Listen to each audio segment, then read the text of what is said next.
Welcome, welcome, welcome. It's Wednesday, and I'm coming at you live from the group Intuitive Minds Already Know. So just before we get started on tonight's topic is release, aka emotional release. I'm just going to pull a card because last week, if you tuned in last week, I did like a kind of like a universal standardized reading, and it went very well. I was actually very impressed with myself.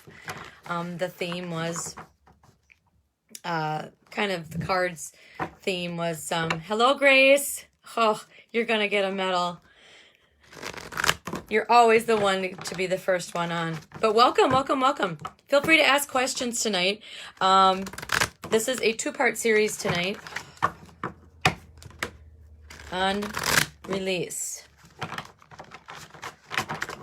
Okay, so card for tonight. So if you were watching last night, I did last Wednesday, I did a kind of a virtual standardized card reading, and I was really impressed how well it went. I was pretty much spot on, so that was awesome. I felt really good for myself and for all the viewers that the cards pulled out, intuition for them. Hello, Jackie. Welcome. So I'm just going to pull a card tonight before we start talking. 2, 3, 10, 11, 12. I did 12 because it's January 12th, right? Yeah. All right. The 12th card is, education. Do we have anybody that's like thinking about going back to school at all? Oh, has nothing to do with school. This is about life's lessons. I just got corrected. So tonight's card is all about life's lessons. And what better way to talk about life's lessons than what I've gone through? Releases. That is my life's lessons. But I'll read from the book real quick. Hi, Terry. Terry's watching. So I pulled a card, Terry. It's this one. It's education, but it's nowhere near, it doesn't have anything to do with school, I'm sure. We're talking about life's lessons tonight. So I'll read, and then we'll get started on release. Life is filled with lessons. Be teachable. Wisdom comes from participating in life, not just reading about it. This card suggests that you might not have enough knowledge about what you seek, the direction to take, your circumstances, or the nature of your inquiry. Important information is coming.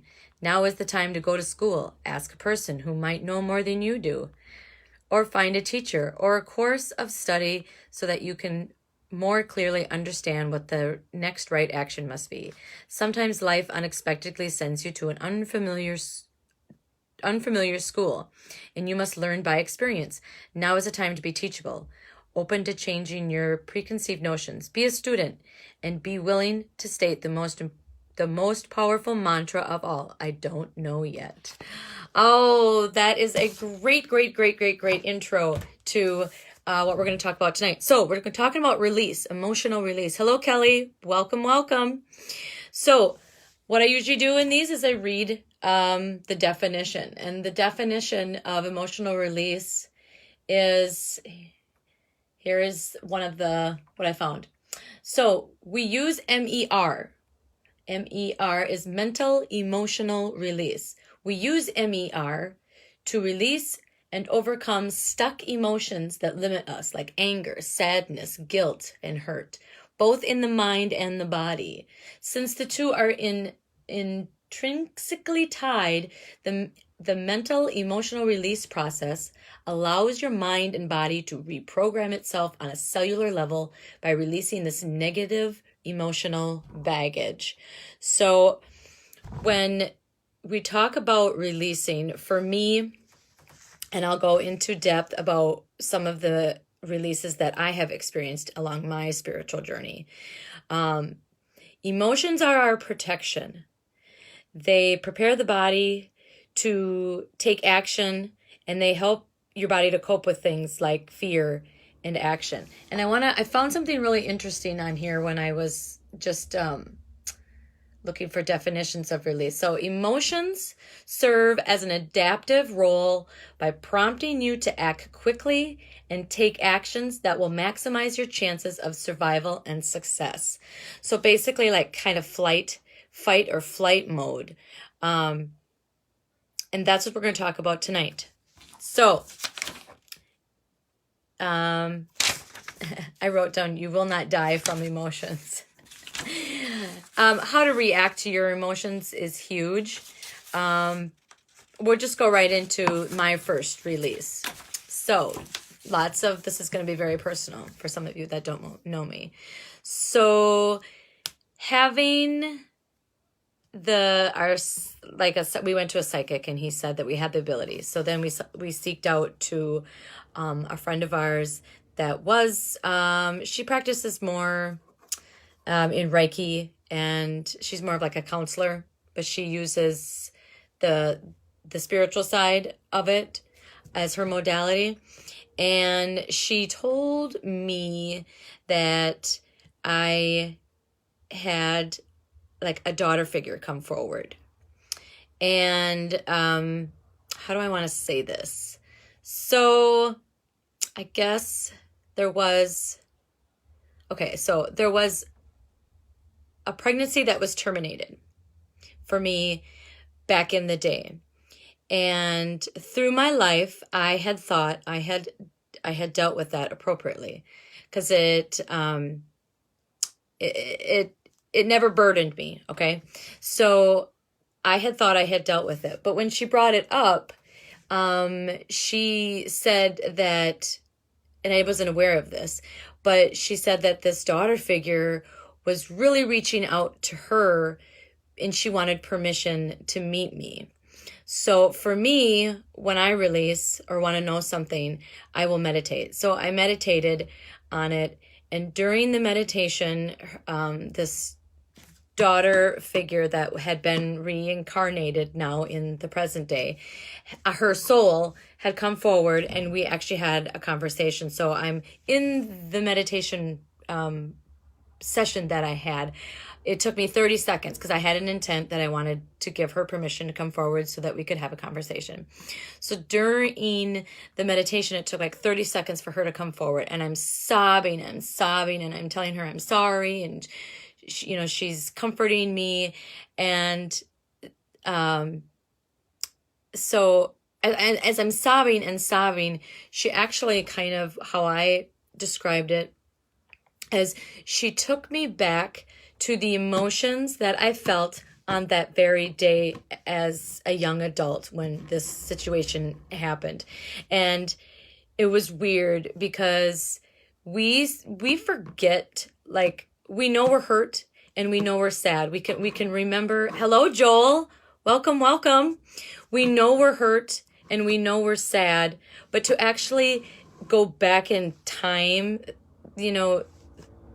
theoretically, and able to like get back in touch with those emotions that I felt on that very day was super, super, super powerful. It let go of so much of the guilt and the burdens and the sadness and the expectations that I had, and everything that I had like really, really buried deep down inside. And it was obvious that this was buried very, very deep. And the reason why my coach suggested that I do this and why this daughter figure was so strongly bugging her to come forward was because I couldn't move on with my spiritual journey and my self-love and my self-forgiveness until I actually took care of this. So that was like the first powerful release. And I'm just going to pause. Does anybody have any questions? Ask some questions. So that was pretty powerful. Then I did a forgiveness ceremony, which they kind of go hand in hand, forgiveness and release. So after that, there was a lot of other things that were, now that I've got this off my chest, it just opened up a portal of more emotions for me to deal with. And so they just kind of, once you get rid of one, then it makes room for more and more and more. And eventually you are just kind of exhuming and like getting it out all the time. But when you learn how to do it, and you learn and you are aware of the physical aspects of what your body goes through when you're harboring it, it actually just kind of clicks in your head. Hey, I need a release. I need a release. I'm feeling like crap. I'm feeling down. I'm feeling my diet's off. I'm not motivated. I've got some physical pain. I've got inner pain. And so as you become self-aware, then it's almost like it flips a switch. You know when you need to do this type of release. So the second one was actually, I did a forgiveness ceremony right after that, because I kind of go hand in hand. And you can sometimes release during a forgiveness ceremony, or the release might bring up things that feelings that you should forgive. So I'll talk about that at the end of this live about the forgiveness ceremony, which is next Monday. Great release if you've never had a release before, if you've never done any forgiveness. So great time to take advantage of that. And it's free, and it's at my house, and I'm gonna help you do it. So the second release that I had was kind of after my forgiveness ceremony. So I had wrote everything down, and then after that, everything was just starting to make more room. Like I said, it just festers up and it makes more room. Once you get rid of some shit, then it seems like it makes room, and it's weird. It's just kind of like, how would you describe it? It's almost like, kind of like a volcano. And as the pressure builds, it's got to expel, it's kind of like when stuff bubbles over, like canning. And like what do they call it when you can, that big pot? A pressure cooker.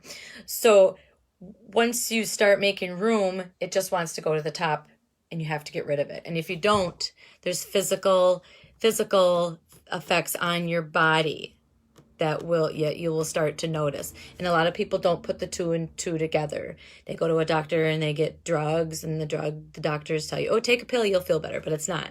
It's basically your emotions trying to tell you something.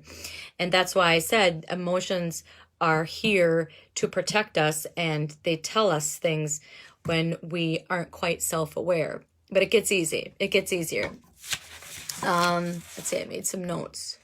So after the forgiveness ceremony, then I had little more releases after that. It was more of just feeling like really sad on some days, and just more like past regression stuff that I held in that I wouldn't necessarily want to tell that person. And so then I was just like getting ready for the next forgiveness ceremony.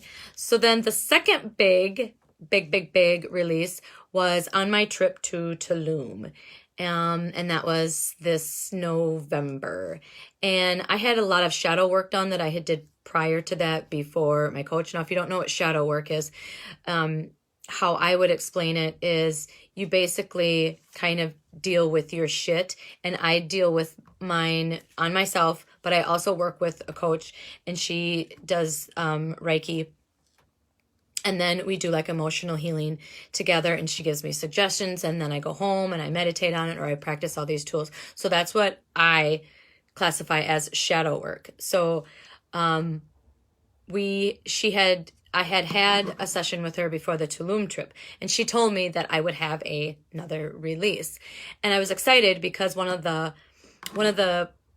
like excursions or whatever that we were going to do on the Tulum trip was this it's called, it's like a hut. You go in and it's very hot, and it's supposed to like release all kinds of the inner burdens and detox you. And a sweat lodge. It was a sweat lodge-y. It wasn't like a legit sweat lodge. But it was close. It was very close because it was hot in there. So I was excited because I'm like, ooh, I'll have my release, and there's going to be, during this sweat lodge thing. But it did not happen that way. So prior to the trip, I was nervous because I've never flown by myself before. I've never gone to an airport by myself before, never gone to a trip with just one other friend before. So I was going to be, and it was in Mexico, so I was going to be in a different country, going through customs, going through the airport by myself.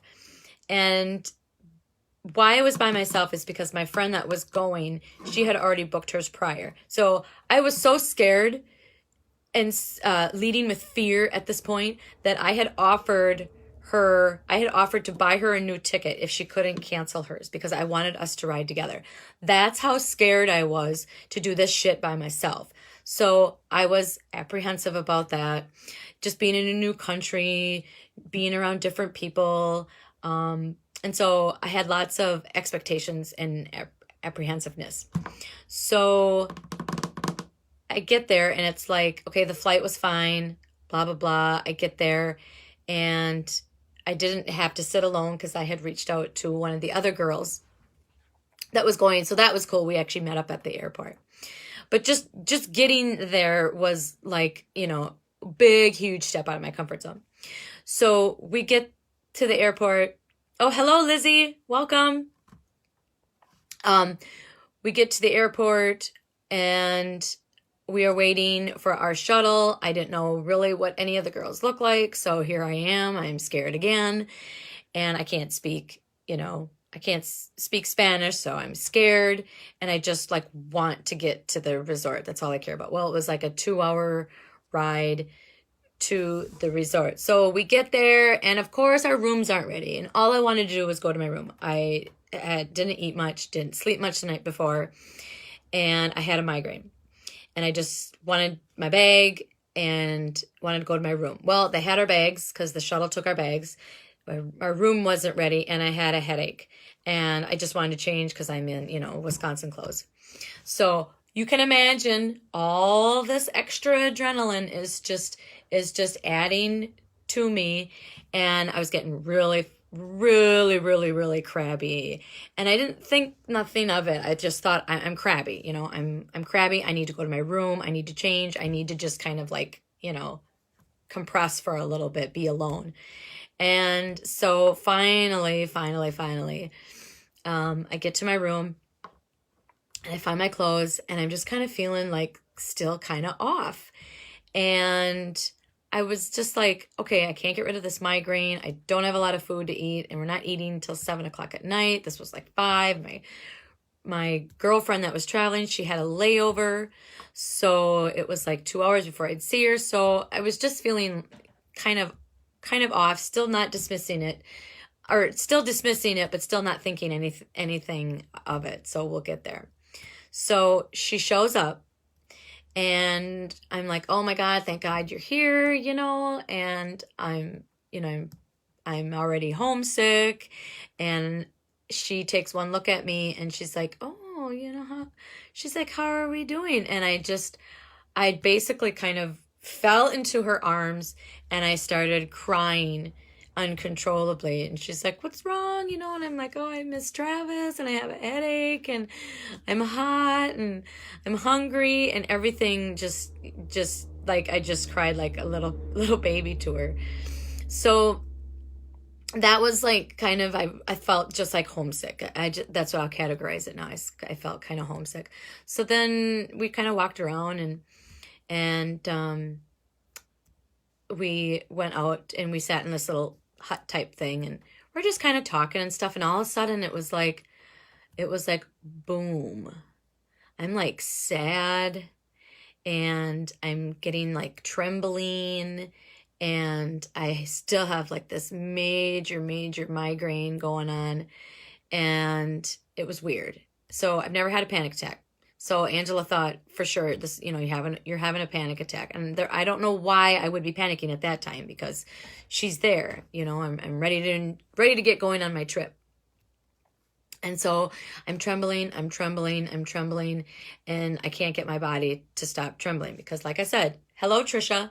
Like I said, this is all this adrenaline. This is all this adrenaline that I haven't been able to like get rid of because I'm just storing it, no big deal. I'm just going on a trip to Tulum and kind of dismissing all of it and not quite sure like how to read my body at this point. So I ended up, she tried to get me something to eat because I'm like, I don't feel so good. I'm like, my blood sugar's got to be really low because I don't feel so good. So she went and tried to get me some food, and I tried to nibble on a little bit banana, and then all of a sudden it was like, bleh, like I puked. Like there wasn't anything in me, but I had puked so much. So like I'm on the phone now with Travis, and I'm telling Travis, I'm like, you gotta call our coach because I'm freaking out and I don't know what this is all about, and what am I going through? And so he kind of got right away like, oh yeah, she's kind of going through a release. So I'm like, how can this be? I'm like, releasing what? And he's like, well, we were told that Tulum is a very, very magical place. And my coach had told me that I needed to go on this trip because this was part of the process to get to the next level of my spiritual journey. So my friend's trying to calm me down. I'm trying to talk to Travis on the phone, and I'm still shaking and I'm freezing. It's like beautiful. The sun had just set, and she's like, let's go out to the water. So we go out to the water, and I'm standing in there, and I'm still like shaking. I'm still like trembling, like uncontrollably trembling, and I couldn't like control it. And the waves would go out, or the waves would come in, and I'd be like crying, like, hyperventilating, crying. I'd be thinking of something sad. The waves would go out, and I would like take a breath out, and I'd make a joke, and I'd smile, and I'd say something like totally opposite of the emotion that I just felt when the waves came in. And then the waves would come in, and I'd be sad again. And like literally, when they say waves of emotion, that's literally what I was going through, was these waves of emotions. And we just kind of stood there in the water, and I'm like, okay, I'm like, Spirit, I'm here. I surrender. This is what you want me to do. Tell me, I'm here. I'm yours. I don't know what else I can do at this point. I surrendered. And honestly, as shitty as I felt at that very moment, I told you, bring the tissues. As shitty as I felt that very moment, I would love to be able to experience that again, because it was so powerful. You have no idea. There was all kinds of emotions that came up that were like just buried deep down inside, about my past, about my childhood, about my parents, about my, about Travis, about my kids, about me, about work. It was everything that was just like here, just like not in a good place. And it just came out in tears and in vomiting and in the ocean. It was so effing cool. That was, like I said, it was physically the worst feeling that I've ever felt in my life. I've had the tremors before, because when I had Jack, I had a reaction to the epidural, so I couldn't I was really shaky, and they didn't want me holding him right away. So that was familiar, but not and I've had migraines before, but not everything all together at the same time. So it was freaking me the fuck out. But I would absolutely go through that again, because what happened after that was amazing. I felt light. I felt lifted. I slept amazing that night. And then the next day I woke up at 6 o'clock in the morning. I'm like, okay, let's go. So my friend and I, we pulled cards every day after that, and we really connected. And so that release was super, super powerful. Now I've had other releases after that. And we talked about it after I got back from the trip, that now you've made room. Like I said, you bubble up and you bubble out and you get it out. And now you're just you make room to deal with more shit that that's buried deep. And so there was something that I was emotionally dealing with that I hadn't expressed to a certain someone. And it had been bothering me that I hadn't been able to speak to this person about it. And I just had to it just came up. It just came out of nowhere at work. I was just emotional. I couldn't focus. I'm like, okay, this is not me, because I can just kind of brush it off and deal with it later. And I had to go home. And so I came home and I like laid out my cards because that's my modality. That's kind of how I decompress as I do my oracle cards. And I meditated, and then I let out like this another huge cry, and I would just like, surrender it again and give me advice. As I asked the universe, give me advice. My intuition is just not on point right now, and I need your help. And then I did my cards and I meditated, and I got so many answers after that. So that's my experience on releasing. Does anybody have any questions so far? Have you had any similar experiences that I just talked about, like emotional release? I'd love to hear what anybody else has experienced, because that was pretty powerful for me. And I just want to talk about something real quick, because this is a 2-part series. And yeah, next week we'll go into more detail, and I think I'm gonna bring Travis on board because he had an experience of his release. So hello, Melissa, how are you? So I'll kind of come back to the release next week of more of the more beneficial and why it's important and what it, why you should try to do it. But I just want to go through some important, like, in ways to do releasing. So what to practice after releasing is what I wrote down. So one of the first things I have is mindfulness. So once you become aware of the emotion that you're experiencing, your body is going to feel something too. Like if you feel sad inside, your body is also going to experience a physical emotion. So that's what I call it. I call it like an inner emotion and an outer emotion. The inner is what we feel inside. That's like, okay, I'm sad, or I'm mad, or I'm, a feeling. And then there's the outer, which is how our body feels. So learn to recognize what those outer physical feelings feel like, because then sometimes, usually, if you become more self-aware, you are going to sometimes have the physical effect before you actually feel the emotion. And that way you can, I call it a trigger maybe, for lack of better words, but that way you're aware of what emotion that you might feel, and so you can be prepared for it and be able to take steps so that you don't necessarily have like an anxiety attack or a panic attack. The second thing is to stay in the moment and don't make assumptions about what is going to happen. Like, don't create a scenario like, okay, what is it this or what is it that? Don't let your mind wander. Just stay in the moment. Stay in the moment. I'm feeling mad right now. Okay, so I'm mad. That's my emotion. I'm feeling mad. All right, stay in that. Be mad. All right. The third thing you need to do is you need to pause.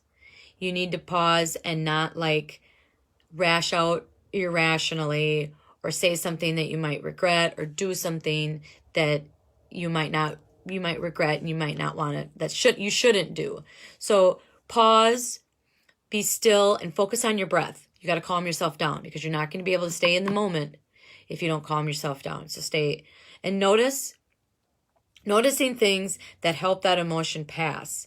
That way you can keep practicing them and try it the next time. So I have written down some things that they're like the 5 senses. So visual. Sometimes just closing your eyes or going outside is a shift that will help you get through that emotion. So something visual. Touch. So get like, if you have a fidget ring or a fidget toy or something, soft blanket, or pet your dog if you're at home, or even water. Go wash your hands or put a cold, wet compress on your face. Just something because your body is trying to tell you something right now, that you need to deal with something. That's what the physical part of the emotion is your body's trying to tell you you need to deal with something. But if you can kind of tell your body, like, okay, I'm going to deal with this, but I need my physical body to feel better right now. That's why these sensory tools will be very helpful. So the water thing, or even like put your feet in some water, or take like a warm bath or a hot shower. That's why I think when I had my release, that getting in that ocean was the way that told my body, okay, all right, she's going to be fine. We're going to just calm her down a little more. So the water did that for me. And it seems to always be a tool I use now is either wash my hands or go take a shower or a bath or even getting a drink of water. Hello, Kelly. Welcome. The other thing is the smell, the sensory. So like maybe a scented candle or essential oils or even herbal tea or some coffee will trigger your body to kind of calm yourself down. Taste. So either something cold or something hot or a healthy snack. So we are basically trying to tell our body not to be agitated, not to be anxious. So we want to kind of not lie to it, but just confuse it a little so that it gets it off. That's like, it tells your body, hey, we need to not be anxious right now. We need to not have a panic attack. We need to be still and calm so we can get through this emotion and move on with our day. It says, talk about movement and similarity to a panic attack. Okay, so back to what I was talking about, my release in Tulum. So my friend's like, you're having a panic attack. You absolutely are having a panic attack. So here's what I read about anxiety and panic attacks. So in the importance of doing this release, because you have to get this, what I'm going to classify as adrenaline, because we all store it. So if you are in fight or flight mode constantly, and you never get this out of your physical body, you can develop like pain and inflammation and headaches and bad digestion and fatigue, and all this stuff is going to start affecting you. So when you have all this and you don't get it out of your body, like you don't get this adrenaline out of your body, when you do start having a panic attack, what does the body do? It shakes. It starts to tremble. And so this article was really, really interesting because I reflected on back to the physical effects that I was experiencing on my release in Tulum. And that was what I was trembling. And because I wasn't doing anything very, that exerted any energy, my body had to start shaking. And that's why you start shaking, because the body has to get rid of all that extra adrenaline. Hello, Amanda. And so what it's telling us to do is get movement. So they said, like, if you're at work, you're supposed to stand up in your cubicle or your body desk and just shake it off. Shake it off. You have to get rid of that energy, that adrenaline.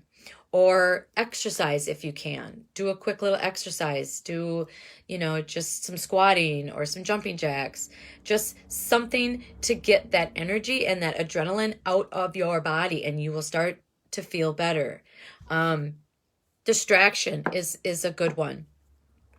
You can go through the alphabet and think of things A through Z. Like, you just pick a random topic and just go through pick out A to Z until that until you start to feel a little bit better. You don't feel that anxiousness or whatever emotion you're going through, whether it's sadness or fear or anger. I like to meditate. That's how I release. I meditate. Take a bath. Like I said, with the water, take a bath. Count backwards. Start from 100. I know when the first time I got fake lashes done, I was freaking out because she's like, you can't open your eyes. And I'm like, what? The natural response is for our eyes to blink. And so she's like, you can't blink for 45 minutes. I'm like, okay. I immediately started to have like a mini attack. Like I was kind of panicking, like, okay, how am I going to do this? Because if I open, the glue is going to sting my eyes. So what I did is I actually started counting. I think I actually started from 100 and I made it to 1 and I had to do it again. And now I know that it's not that bad. And it's actually kind of relaxing because it's my time to just sit with my eyes closed. So it's from the first time to having it done now is totally different. But I just wanted to give an example of when you're in kind of fight or flight mode. do a puzzle or get an adult coloring book. Those are wonderful ways of getting your mind off of reacting to that emotion. Journal. Journal is another great way if you can actually sit down and, get your thoughts in a row and start writing them. I've done that too, because that way it's a healthy way to reflect on them in the past of how you wanted to feel, like how you want to know, if you wanted to know how you felt like 2 months ago when you had this emotion, if you wanted to see if you've made any, progress. I journal pretty much all my oracle card readings because it's very helpful when I want to go back and look at what I got out of the cards versus what I'm getting out of the cards now. So it's a great way for me to look back at that. Also, if I want to look back at my own readings or past clients, and if I'm reading them, like every 6 months or however many times they want to be read. So those are the sensory tools that I'm giving. And we are at 35 minutes. So is there any questions? Any questions at all? I want to talk about the forgiveness ceremony, because a forgiveness ceremony is an awesome way to, it's a very good introduction, especially in the way that I'm going to be conducting mine here at my house. If it's nice out like it has been today, we will probably perform the whole thing outside. If it is a little colder, we will congregate in my heated garage, and I'm going to have snacks and cider. We'll kind of set an intent, do a little prayer, play some music in the background, and we'll all take turns, whoever decides to show up. And we will, what you need to do is you need to bring a list, either in your head or on paper, of all the things that you want to forgive. You can start with yourself, and then you can start with outside sources. So that's a great introduction to a release, because what it's doing is even the homework that you're doing before you come to the forgiveness ceremony is powerful. So even if you just do that and not come to the forgiveness ceremony, that is a huge benefit for you, because you're taking time to become self-aware, to look deep within and write down stuff, write down your shit, all right? Write down the shit that you need to get rid of. And then we say them out loud, so we're giving them to the universe, and then we burn them because they are no longer serving us anymore. And then we say a little protection prayer, and then I have a little gift that I'm going to give to all that show. So it's a forgiveness ceremony is a great introduction. Hello, Holly. Forgiveness ceremony is a great introduction if you've never had a release.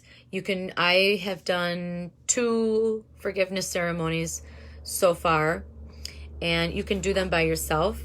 They don't have to be extravagant. I'm just bedazzling mine because that's like my creative way to share with the world my skill and my ability. I'll probably pull a card next Monday. If the weather is really bad, if travel is not safe, then it'll be postponed to Tuesday night. If the weather is still not permissible for driving on Tuesday night, we are going to move it to February, and I believe it's February 15th is the full moon, because I like to do it on the full moon. So if you can be here by at least 6:45, so we can prep and wait for everybody to get here, and then we'll congregate, we'll chat, we'll introduce ourselves, and we will forgive. That's what it's all about. Forgiveness starts within. Thank you for watching tonight. Once again, the forgiveness ceremony is next Monday, the 17th at 6:46 in the p.m., because technically that's when the full moon is in full effect. I like to do forgiveness ceremonies on full moons because everything is in alignment. And when you're in alignment, you just feel better. You feel centered. When your car is in aligned, it drives better. So, excuse me. Thank you for watching. I now have 150 members to my Facebook group, Intuitive Minds Already Know. Feel free to invite others. My goal for the end of January is to hit 200. If I can figure out who the 200th member is, they will get a free oracle card reading. Speaking of oracle card readings, I am now charging a monetary exchange for my readings. It is $30 for an hour and $15 for a half hour. So a 15-minute or a half hour reading is like a 3-card draw. And then an hour is a 5-card draw. I can do it remotely. I prefer to do it in person. It's more personable and I get more connectivity working face to face with someone. So I love you all. Thanks for joining my group. Thanks for inviting others. Thanks for tuning in to every Wednesday. There are new viewers every Wednesday. I love you all. Ask questions and reach out to me if you are interested in any of the ramble that I talk about. If you have any deeper questions that you don't want to ask on here, or if you are interested in a oracle card reading that I provide. Peace, love, joy. Come to the forgiveness ceremony. I'll see you next Monday.